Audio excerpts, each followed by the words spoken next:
Hello friends, कैसे हैं आप लोग। उम्मीद है आप लोग बहुत अच्छे होंगे। फ्रेंड्स, आप सभी का हमारे YouTube channel AK education squad में स्वागत है। और फ्रेंड्स, आज जो मैं लेकर आया हूं आपके लिए 25 हैं लगभग क्वेश्चन, और वो भी फिजिकल एजुकेशन के हैं, जो परीक्षा की दृष्टि से बहुत ही ज़्यादा महत्वपूर्ण है। और उम्मीद करेंगे सारे क्वेश्चन आपको बेहद पसंद आएंगे और आपकी परीक्षा के लिए बहुत ज़्यादा हेल्पफुल रहेंगे। ठीक है, तो चलिए फ्रेंड्स, बिना देरी के स्टार्ट करते हैं। आज का हमारा पहला क्वेश्चन है, संक्रामक रोग किसे कहते हैं। ठीक है, संक्रामक रोग किसे कहते हैं, तो देख लीजिए। जो रोग एक दूसरे से प्रत्यक्ष या अप्रत्यक्ष रूप से छूने से फैलते हैं। ठीक है, जो रोग एक दूसरे से प्रत्यक्ष या अप्रत्यक्ष रूप से छूने से फैलते हैं, उनको क्या कहते हैं, उन्हें कहते हैं संक्रामक रोग। ठीक है, चलिए अगला देखते हैं।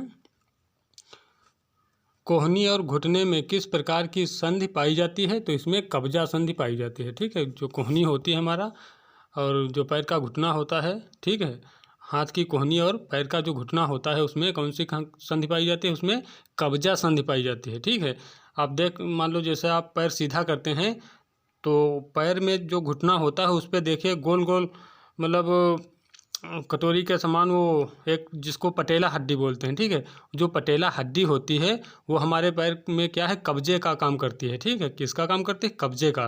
जो पैर सीधा करते हैं तो वो जो गोल हड्डी होती है, जो तैरती हुई होती है, वो हड्डी क्या करती है, वो मतलब आगे उसको जाने से रोक लेती है वहीं पे। ठीक है, तो इसीलिए वो कब्जा के आकार का, मतलब कब्जा के तरीके का काम करती है हमारे पैर में, कोहनी में और जो पैर का घुटना होता है उसमें। ठीक है, तो कब्जा संधि कहाँ पाई जाती है, तो कब्जा संधि हमारे पैर के घुटने में, और कहाँ पाई जाती है, और हाथ की कोहनी में पाई जाती है। ठीक है, चलिए उम्मीद कर रहे हैं समझ में आया होगा। अगला देखते हैं।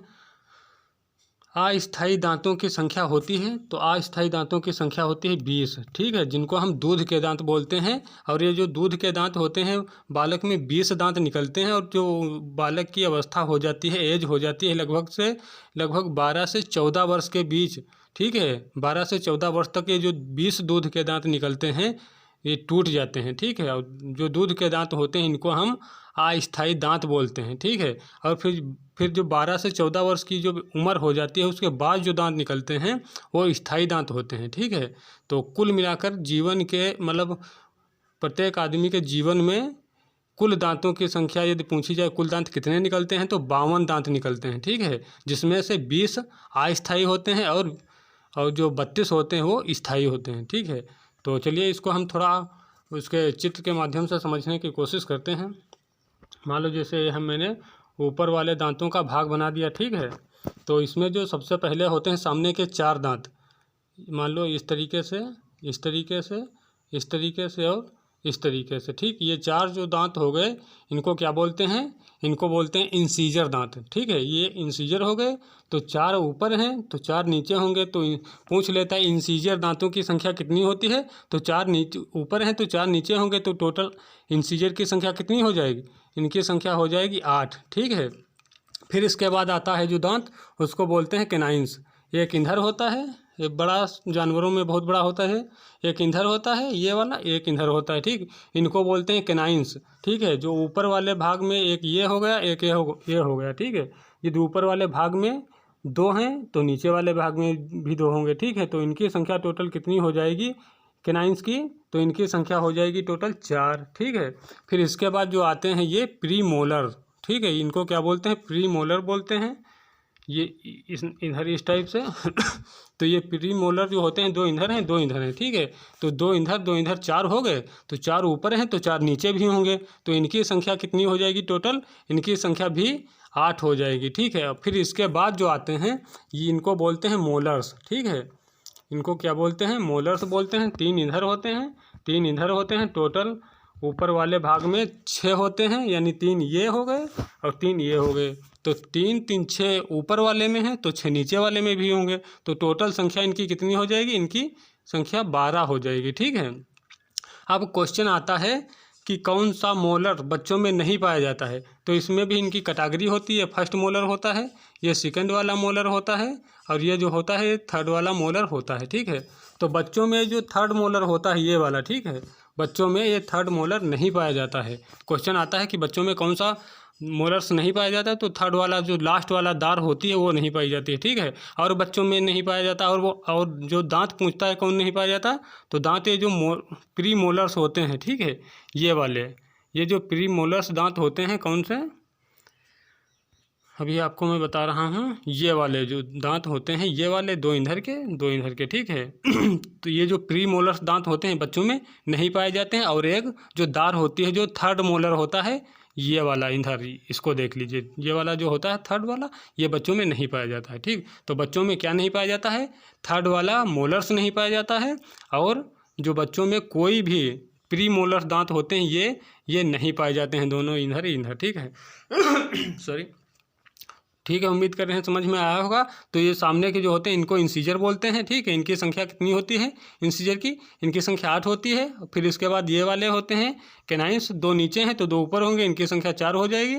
और ये वाले होते हैं क्या, प्री मोलर्स, ठीक है, बच्चों में नहीं पाए जाते हैं। तो इनकी संख्या दो इधर है, 2 इधर, 4 हो गई, तो 4 ऊपर है, 4 नीचे होगी, तो 8 हो जाएगी। और फिर इसके बाद ये लास्ट वाले आ जाते हैं, इनको मोलर बोलते हैं, गांव में इनको दार बोलते हैं, ठीक है। तो ये दारों की संख्या कितनी, यानी मोलर्स की संख्या कितनी होगी, 3 इधर हैं, 3 इधर हैं, तो ऊपर वाले भाग में 6 हैं, तो नीचे वाले भाग में भी 6 होंगे, तो 6 6 12 हो जाएंगे, ठीक है। और जो बच्चों में होता है ये थर्ड वाला, थर्ड वाला जो मोलर्स होता है ये नहीं पाया जाता है, ठीक है। और बच्चों में क्या नहीं पाया जाता है, ये दांत होते हैं ये भी नहीं पाए जाते हैं, ठीक है। यानी जो ये थर्ड वाला दार यानी थर्ड वाला मोलर और प्री मोलर्स एक भी दांत नहीं पाए जाते हैं, ठीक है। चलिए उम्मीद कर रहे हैं समझ में आ गया होगा। और जो इसका जो अध्ययन होता है दांतों का, इसको क्या बोलते हैं, ऑडोंटोलॉजी, ठीक है। दांतों के अध्ययन को बोलते हैं ऑडोंटोलॉजी। तो चलिए फ्रेंड्स, उम्मीद कर रहे हैं समझ में आया होगा। अगला देखते हैं हम, भोजन की ऊर्जा को किस में मापा जाता है। तो भोजन की जो ऊर्जा होती है, ठीक है, उसको कैलोरी में मापा जाता है। अगला देखते हैं, स्कोलियोसिस रोग शरीर के किस अंग से संबंधित है। तो ये रीढ़ की हड्डी से संबंधित होता है स्कोलियोसिस रोग, ठीक है। इसमें होता क्या है, जो हड्डी होती है लगभग 3-4 प्रकार से, कहीं इस तरीके से, कहीं इस तरीके से, कहीं इस तरीके से, कहीं इस तरीके से ये घूम जाती है, मतलब थोड़ा मुड़ जाती है कर्व के टाइप से, ठीक है।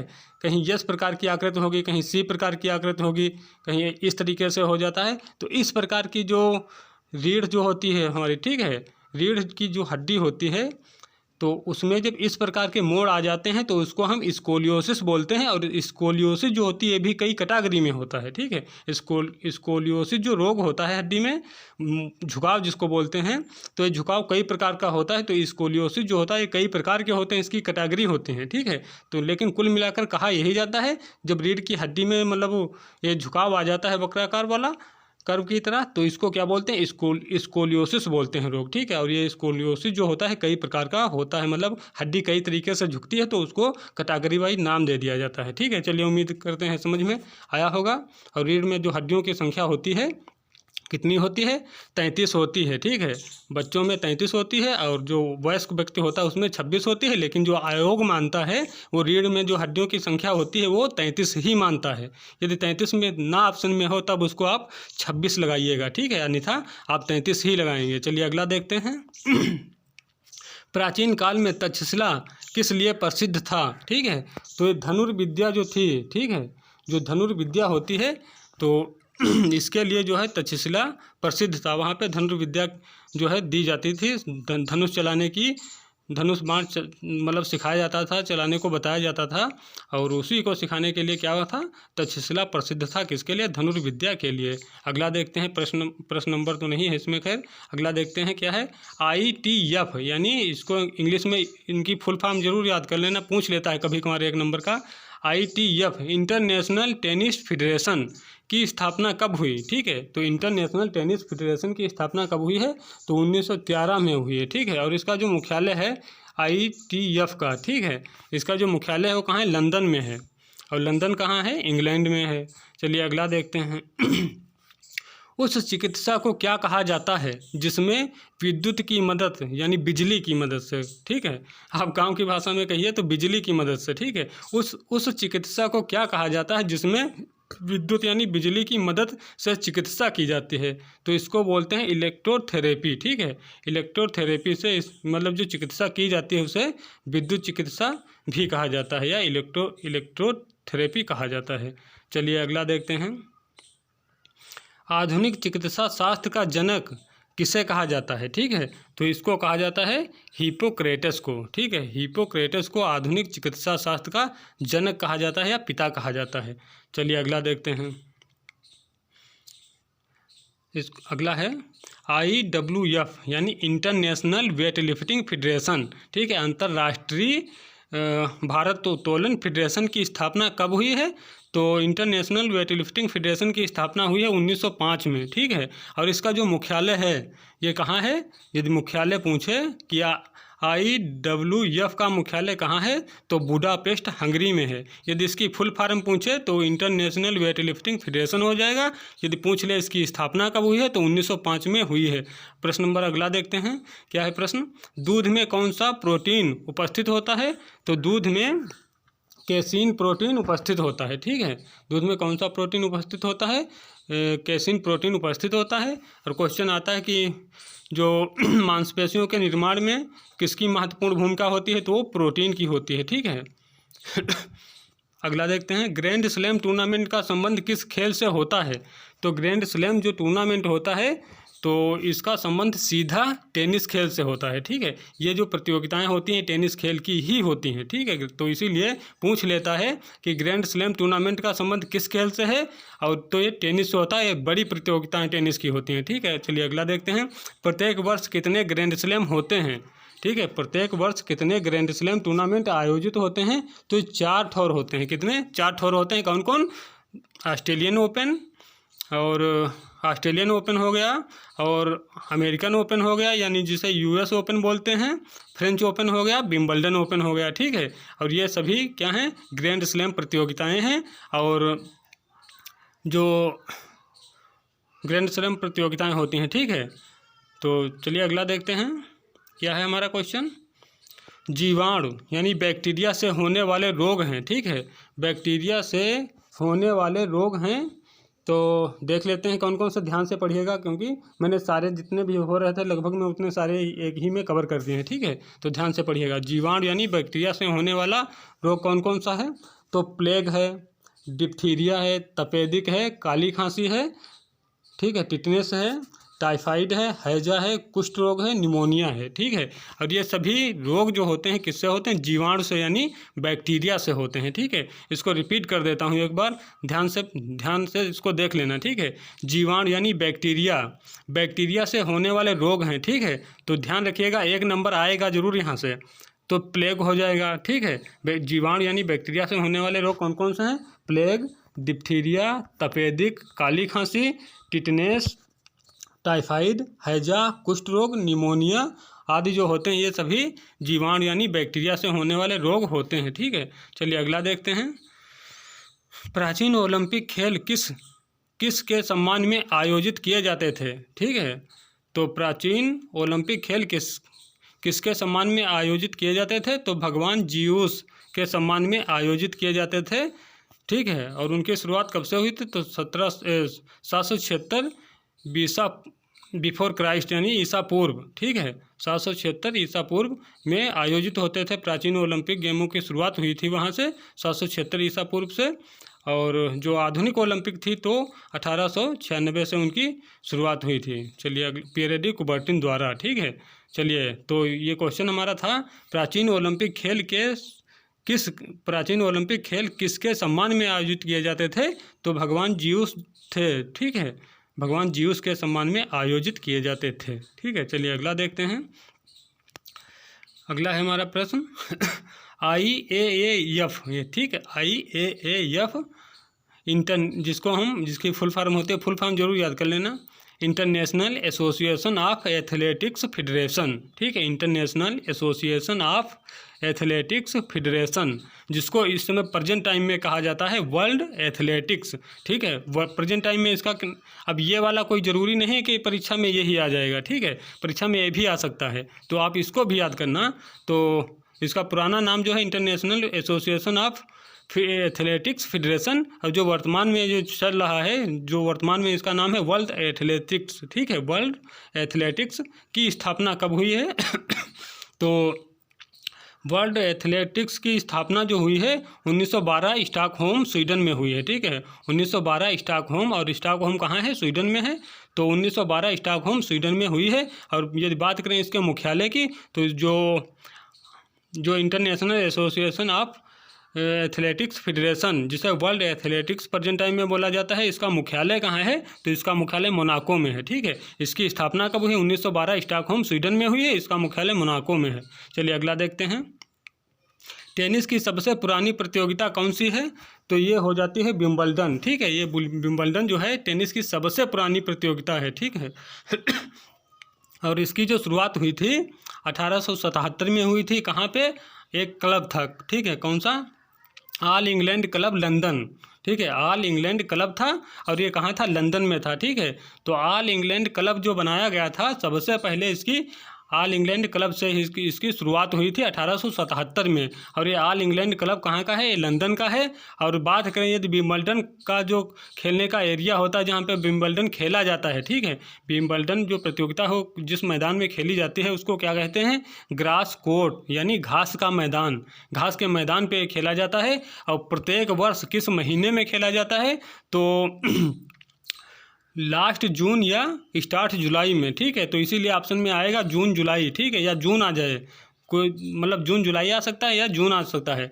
तो आपको ध्यान रखना है, यह महत्वपूर्ण क्वेश्चन है। ठीक है, तो रिपीट कर देते हैं इसको एक बार। टेनिस की सबसे पुरानी प्रतियोगिता कौन है? तो विंबलडन हो जाएगी। इसकी शुरुआत कब से हुई है? तो 1877 ऑल इंग्लैंड क्लब लंदन से इसकी शुरुआत हुई थी। और इसके जो खेलने का मैदान होता है उसको क्या कहते हैं? ग्रास कोर्ट, यानी ग्रास कोर्ट, या ऑप्शन में घास का मैदान भी आएगा। ठीक है, ग्रास कोर्ट या घास के मैदान में खेला जाता है। और प्रत्येक वर्ष जून व जुलाई के महीने में, जून और जुलाई के महीने में इसका आयोजन होता है। ठीक है, चलिए उम्मीद करते हैं समझ में आया होगा। ठीक है, प्रश्न नंबर तो नहीं है इसमें, लेकिन अगला प्रश्न जरूर देखते हैं।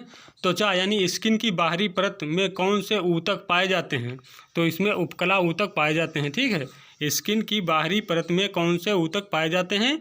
तो इसमें पाए जाते हैं उपकला ऊतक। ठीक है, और जो बात कर लें इसी क्रम में कि मतलब जो त्वचा होती है, पूछ लेता है त्वचा में कितनी परतें पाई जाती हैं? तो इसमें 3 परतें पाई जाती हैं। कौन कौन सी? Epidermis, dermis, hypodermis. ठीक है, जो एपिडर्मिस होती है ये जो होती है ये शरीर की सबसे ऊपरी परत होती है, बाहरी आवरण होता है। ठीक है, जो उसके बाद की जो होती है सेकंड नंबर की जो मध्य वाली परत होती है उसको डर्मिस कहते हैं। और जो तीसरे नंबर की होती है जो सबसे निचले भाग में पाई जाती है उसको क्या बोलते हैं? हाइपोडर्मिस। ठीक है, उसको जो सबसे निचली परत होती है उसको क्या बोलते हैं? हाइपोडर्मिस बोलते हैं। ठीक है, तो पहली वाली डर्मिस, दूसरे नंबर पे जो मध्य में होती है उसको डर्मिस बोलते हैं। ठीक है, और फिर जो सबसे लास्ट में सबसे नीचे होती है उसको हाइपोडर्मिस बोलते हैं। ठीक है, और इसी क्रम में बता दें आपको जो त्वचा का अध्ययन होता है, ठीक है, त्वचा का जो अध्ययन होता है उसको डर्मेटोलॉजी बोलते हैं। ठीक है, क्या बोलते हैं? डर्मेटोलॉजी। ठीक है, क्या बोलते हैं? डर्मेटोलॉजी बोलते हैं। डर्मेटोलॉजी बोलते हैं। ठीक है, और जो यदि क्वेश्चन आ जाए कि सबसे बड़ा शरीर का सबसे बड़ा अंग कौन सा है, तो वो हमारी त्वचा ही होती है। ठीक है, तो चलिए फ्रेंड्स, उम्मीद कर रहे हैं समझ में आया होगा। अगला देखते हैं। सॉरी अगला है क्वेश्चन हमारा विषाणु। ठीक है, विषाणु यानी वायरस जिसे बोलते हैं। दोनों चीज़ें याद रख लेना, पेपर में कोई भी इसमें से विषाणु या वायरस कुछ भी कह देगा। तो विषाणु से होने वाला रोग है। ठीक है, तो विषाणु से कौन, अभी हमने ऊपर उससे बैक्टीरिया यानी जीवाणु से होने वाले रोग पढ़े थे। अब नीचे हम क्या करेंगे? विषाणु से होने वाले रोग पढ़ेंगे। विषाणु को इंग्लिश में क्या बोलते हैं? वायरस बोलते हैं। ठीक है, और आप टेंशन मत लीजिएगा, इन सारी चीज़ों के मैं विषाणु का एक वीडियो बनाऊंगा और जीवाणु का एक बनाऊंगा। ठीक है, उसमें सारी चीज़ें और हर एक जो रोग होता है उस पर अलग से डिस्कस करता हुआ उसके फैक्ट इफेक्ट जो कुछ होते हैं, रिएक्शन सब कुछ बताऊँगा उसमें। ठीक है, चलिए आज फिलहाल ऐसे देख लेते हैं इनको। विषाणु यानी वायरस से होने वाले रोग हैं। तो वायरस से जो रोग होते हैं उनकी संख्या देख लेते हैं कौन कितनी है।